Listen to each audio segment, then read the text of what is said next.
নমস্কার, আমি অনির্বাণ চৌধুরী। শুরু করছি straight cut. Group captain Prashant Balakrishnan Nair, group captain Ajit Krishnan, group captain Angad Pratap, wing commander Shubhanshu Shukla. নামগুলো মনে রাখুন। দূর বা অদূর ভবিষ্যতে এদের নাম বারবার শুনবেন, আমার মুখে তো বটেই। গগনযানে মহাকাশে যাবে বায়ুসেনার এই 4 কর্মী। ইসরোর বিক্রম সারাভাই স্পেস সেন্টারে 4 মহাকাশচারীর নাম ঘোষণা করলেন প্রধানমন্ত্রী। 9 মাস ধরে 4 ধাপে বাছাইয়ের পর এই 4 জনকে বেছে নেওয়া হয়েছে। সকলেই অভিজ্ঞ পাইলট। বিমান মেরামতি ও বিমানের যন্ত্রাংশ সম্পর্কেও ওয়াকিবহাল, অন্যদের চেয়ে একটু বেশি। প্রতিকূল পরিস্থিতিতে মাথা ঠান্ডা আর মহাকাশে থাকা ও কাজ চালানোর জন্য যে চূড়ান্ত শারীরিক সক্ষমতার প্রয়োজন সেটা তাদের রয়েছে। তারা সমস্ত টেস্টে পাশ করেছেন। প্রথমে 9 মাস রাশিয়ায় ইউরি গ্যাগারিন স্পেস সেন্টারে 4 জনের ট্রেনিং হয়। তারপর গত 1 বছর ধরে বেঙ্গালুরুতে শেষ পর্যায়ের প্রশিক্ষণ চলছে। এই বছরের শেষ বা সামনের বছরের শুরুতে 4 জনকে নিয়ে উড়বে আমাদের ভারতবর্ষের গগনযান। কিন্তু এখানেই শেষ নয়, খবর আরও আছে। ইসরোর চিফ এস সোমনাথ জানিয়েছেন যে ভারতের নিজস্ব মহাকাশ স্টেশনের কাজে অগ্রাধিকার দেওয়ার নির্দেশ দিয়েছেন প্রধানমন্ত্রী। আর বায়ুসেনার এই 4 জন সদস্য সেই কাজে নিযুক্ত থাকবেন ভবিষ্যতে। আন্তর্জাতিক মহাকাশ বাণিজ্যে প্রথম 5-এ উঠে আসার জন্য ইসরোকে একটা রোড ম্যাপ তৈরিরও নির্দেশ দিয়েছে কেন্দ্রীয় সরকার। প্রধানমন্ত্রী বলেছেন যে বিভিন্ন দেশ যাতে তাদের রকেট উৎক্ষেপণের জন্য ভারতে আসে, ভারতকে চুজ করে, তা দেখতে হবে। মঙ্গলবার ইসরোর 3টি নতুন প্রকল্পেরও সূচনা করলেন তিনি। শ্রীহরিকোটায় polar satellite launch vehicle integration centre, মহেন্দ্রগিরিতে semi cryogenic engine test facility ও বিক্রম সারাভাই স্পেস সেন্টারে ট্রাইসনিক উইন্ড টানেল, যা কিনা रॉकेटर डिजाइन तैयारी करते काजे लगे।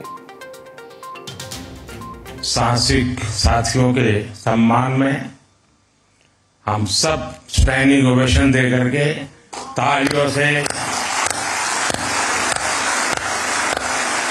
उनको सम्मानित करें।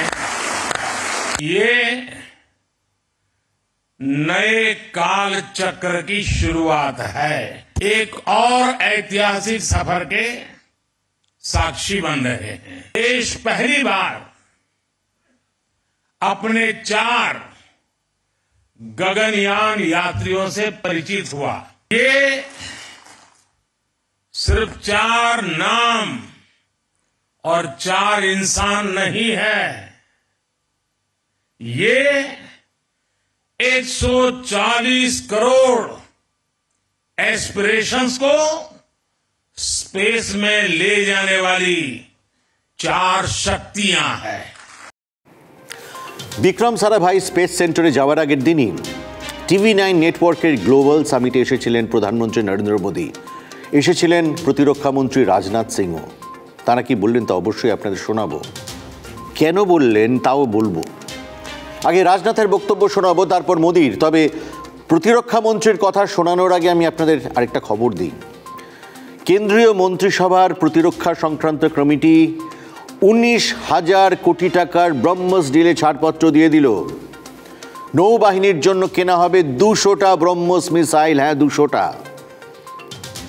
ব্রহ্মস শুধু এখন ভারতের নয়, এই মুহূর্তে মিসাইল তৈরির ক্ষেত্রে সারা দুনিয়ার মধ্যে অন্যতম একটা সাকসেস স্টোরি। মাটি থেকে, বিমান থেকে, জাহাজ থেকে, যেখান থেকে এই মিসাইল ছোড়া হোক না কেন, ব্রহ্মস সবসময় অ্যাকিউরেট আর লিথাল। সিসিএস ছাড়পত্র পাওয়ার পরপরই পুনে ডিফেন্স এক্সপোয়ে সংবাদ মাধ্যমের মুখোমুখি হন navy chief admiral R Harikumar. তাকে বলতে শুনলাম, এখন থেকে শব্দের চেয়েও বেশি জোরে ছোটা ব্রহ্মসই হবে ইন্ডিয়ান নেভির মূল অস্ত্র। মিসাইল হাতে পেলে সঙ্গে সঙ্গেই তারা ইনস্টলেশনের কাজ শুরু করে দেবেন। আর নৌবাহিনী থেকে ধাপে ধাপে বিদায় নেবে বিভিন্ন পুরনো মিসাইল সিস্টেম। ফলে বুঝতেই পারছেন যে নৌসেনার জাহাজগুলো সব ব্রহ্মসে সেজে উঠলে সাগরে ট্যাঁফো করার আগে চীনকে দুবার ভাবতে হবে। এছাড়া আমি আরও দুদিকের কথা বলবো। 1998 সালে প্রথম ব্রহ্মস নিয়ে গবেষণা শুরু হয়। ডিআরডিও আর এক রুশ সংস্থা মিলে এই জন্য তার একটা জয়েন্ট ভেঞ্চার একটা কোম্পানি তৈরি হয়, যার নাম ছিল ব্রহ্মস এরোস্পেস প্রাইভেট লিমিটেড।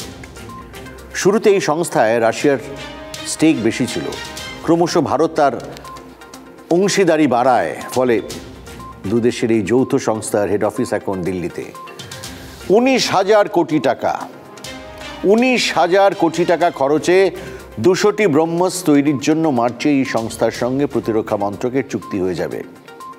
সবকটি মিসাইল তৈরি হবে ভারতের মাটিতে। এটা খুব ইম্পর্টেন্ট।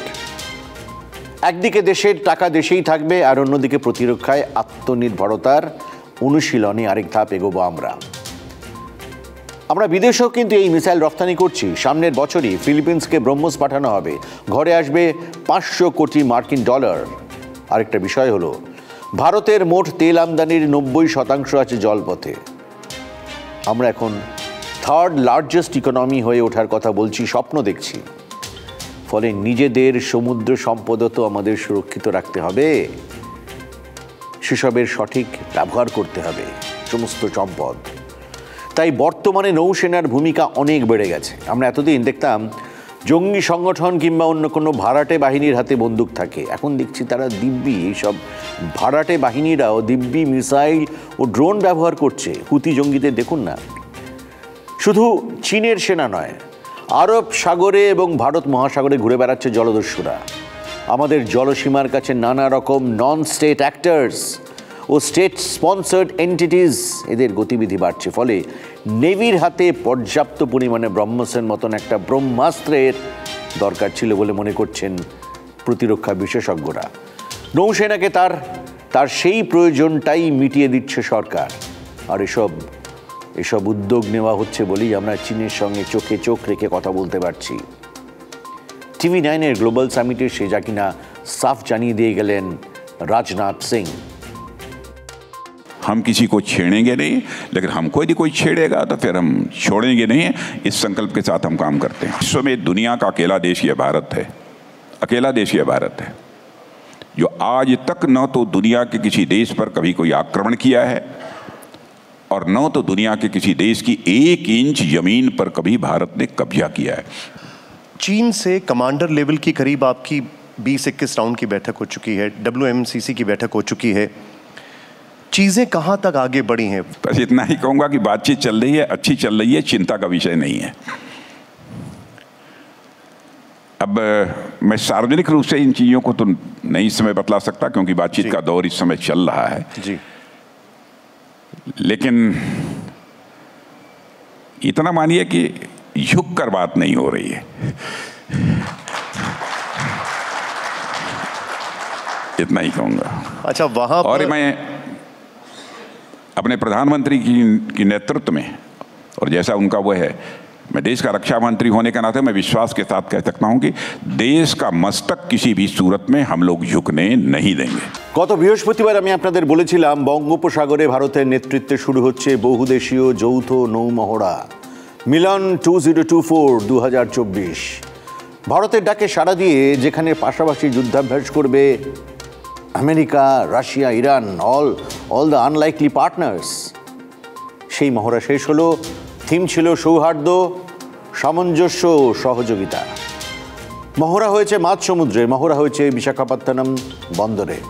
আমি নিশ্চিত এই যে 50 দেশের এই যে মাল্টিল্যাটারাল নেভাল এক্সারসাইজ, এর থেকে চীন যা বার্তা পাওয়ার পেয়ে যাবে। আমার পাশের ছবিগুলো আপনারা দেখছেন, যেগুলো দেখছেন এটাই প্রমাণ করছে যে ভারতের সঙ্গে শত্রুতা করতে গিয়ে আজ এক করে হয়ে গেছে পাক চীন। আপনাদের জানিয়ে রাখি, এই নৌমহড়ায় যোগ দিয়েছিল ভারতের 2 বিমানবাহী রণতরী INS বিক্রান্ত, INS বিক্রমাদিত্য, যারা একাই সাগরে রুখে দিতে পারে শত্রুপক্ষের সমস্ত ছলচাতুরি। 30টা অত্যাধুনিক ফাইটার জেট, হেলিকপ্টার বুকে নিয়ে মাইলের পর মাইল ভেসে যেতে পারে অক্লান্ত। INS বিক্রান্তে ছিলেন TV9-এর প্রতিনিধি। আমাদের TV9-এর ক্যামেরায় কি ধরা পড়লো একবার সেটা আপনাদের দেখিয়ে রাখি।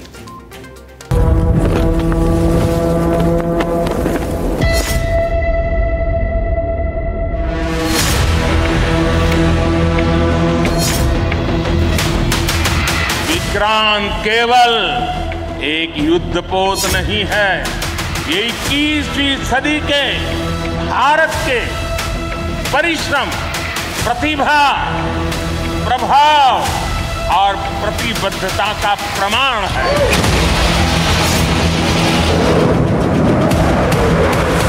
देखिए यहाँ पर आप देख रहे हैं, आप आसमान में MiG-29K का ये करतब बेहद शानदार।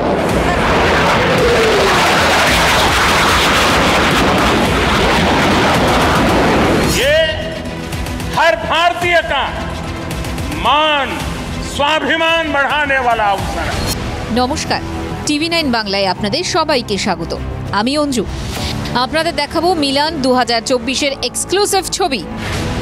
বিশাখাপত্তনমে 51 দেশের নৌ মহড়ায় সবথেকে বেশি যেটা নজর কাড়ে সেটা হলো ভারতের অন্যতম শক্তি যুদ্ধজাহাজ INS বিক্রান্ত।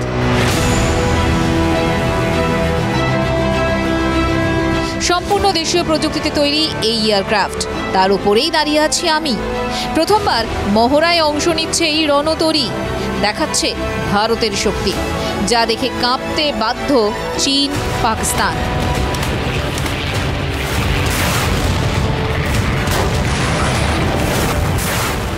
প্রতিরক্ষা বিশেষজ্ঞদের একাংশের মতে মোদী সরকারের 10 বছর ভারতীয় নৌসেনার প্রগতিকাল হয়ে উঠেছে। তার বড় প্রমাণ INS বিক্রমাদিত্য এবং INS বিক্রান্ত, ভারতীয় নৌসেনার শৌর্য এবং শক্তির প্রতীক, যাদের দিকে সম্ভ্রমের চোখে তাকায় বিশ্বের তাবড় দেশের নৌবাহিনী। সেই INS বিক্রান্তের ডেকে পৌঁছে গিয়েছিল TV9 বাংলা। এই মুহূর্তে আমি হাজির হয়েছি আত্মনির্ভর ভারতের অন্যতম শক্তি INS বিক্রান্তের ওপর। কতটা লম্বা জানেন এই রণতরী? 262 মিটার। এতটাই বড় যে এর মধ্যে 30টিরও বেশি এয়ারক্রাফট মোতায়েন করা সম্ভব। 40,000 টন ওজনের এই যুদ্ধজাহাজ শত্রুর ঘুম কেড়ে নেওয়ার পক্ষে যথেষ্ট।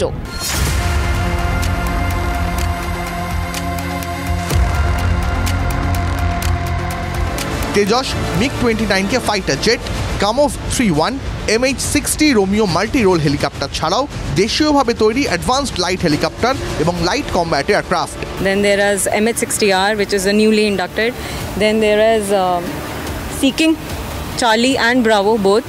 There is ALH Mark 1, Mark 3 both. All the helicopters that you see on deck, the carrier is capable of only MiG-29Ks and LCA fighter jets. শুধু কানে শোনা নয়, বিক্রান্তে মোতায়েন MiG-29K ফাইটার জেটের কাছেও পৌঁছে গিয়েছিলাম আমরা। এই মুহূর্তে ঠিক আমার সামনে যে এয়ারক্রাফট দেখছেন, এটাই MiG-29K এয়ারক্রাফট। INS বিক্রান্তের সেই সেনাপতি যে দিন এবং রাতেও উড়তে পারে। হাওয়ায় যখন ওড়ে তখন শত্রুর ডানা ঝাপটানোর আওয়াজ পায়।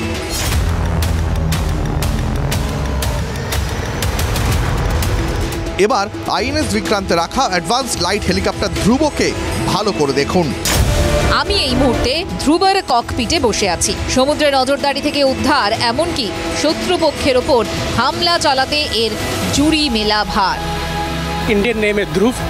इसका अलग अलग वर्जन से HAL ने बनाया हुआ है, इंडिजिनियस। तो I am proud to say it is like one of our own. And जैसे हमने Mark 1 से शुरू किया, एक Mark 1 का कॉकपिट है, आप देखें तो पूरा के पूरा एनालॉग डायल्स आपको दिखाई देगा। इसका आगे Mark 2, Mark 3 वर्जन अलग अलग है। Mark 3 वर्जन में it's completely glass cockpit and it's a state of the art design. 16 metre লম্বা এই হেলিকপ্টারের সবথেকে বড় গুণ, যে কোনো আবহাওয়ায় এটা উড়তে পারে। INS বিক্রান্ত এবং INS বিক্রমাদিত্য, শত্রুর ঘাড় মটকাতে এরা একাই 100। এই প্রথম গোটা দুনিয়া একসঙ্গে ভারতের 2 এয়ারক্রাফটের শক্তি চাক্ষুষ করলো, অনুভব করলো নৌশক্তিতে কিভাবে বিশ্বের ডন হয়ে উঠেছে ভারত। বিশাখাপত্তনম থেকে অঞ্জু, TV9 বাংলা। কয়েকদিন আগেই কেন্দ্রীয় মন্ত্রীদের কাছে পৌঁছেছে প্রধানমন্ত্রীর নির্দেশ। পরের টার্মে প্রথম 100 দিনের প্ল্যান জমা দিন।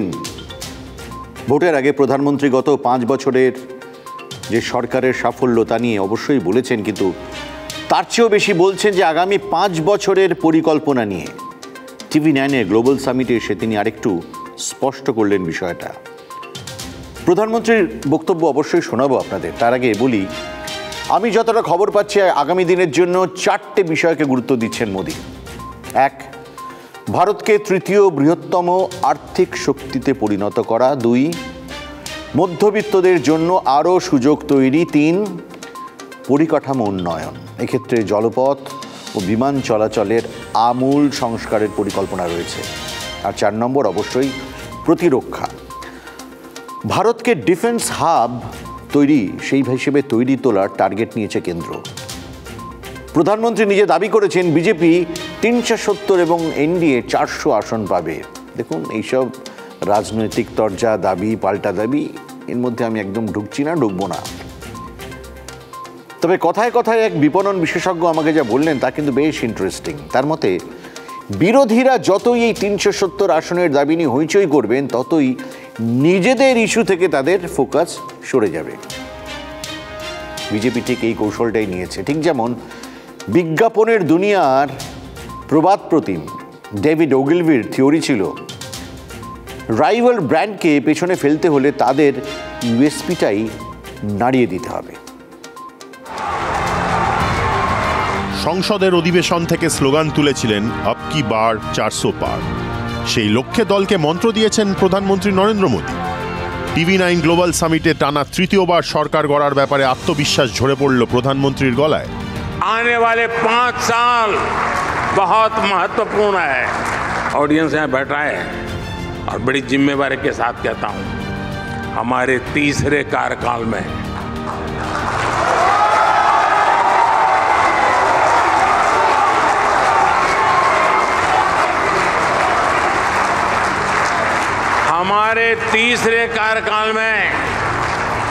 हमें भारत के सामर्थ्य को नई ऊंचाई तक पहुंचाना है। গ্লোবাল সামিটে রাম মন্দির থেকে মহিলা সংরক্ষণ বিলের প্রসঙ্গ তুলে ধরলেন প্রধানমন্ত্রী। পাশাপাশি জানালেন দেশ সবার আগে, এই ভাবনা থেকেই সব অসম্পূর্ণ কাজ শেষ হয়েছে।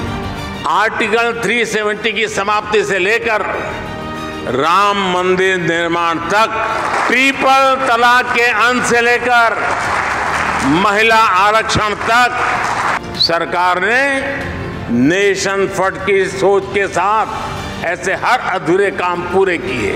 TV9 গ্লোবাল সামিটে নাম না করে ছত্রে ছত্রে কংগ্রেসকে বিঁধলেন প্রধানমন্ত্রী। মোদির অভিযোগ, দেশবাসীর উপরেই ভরসা করত না বিগত সরকার।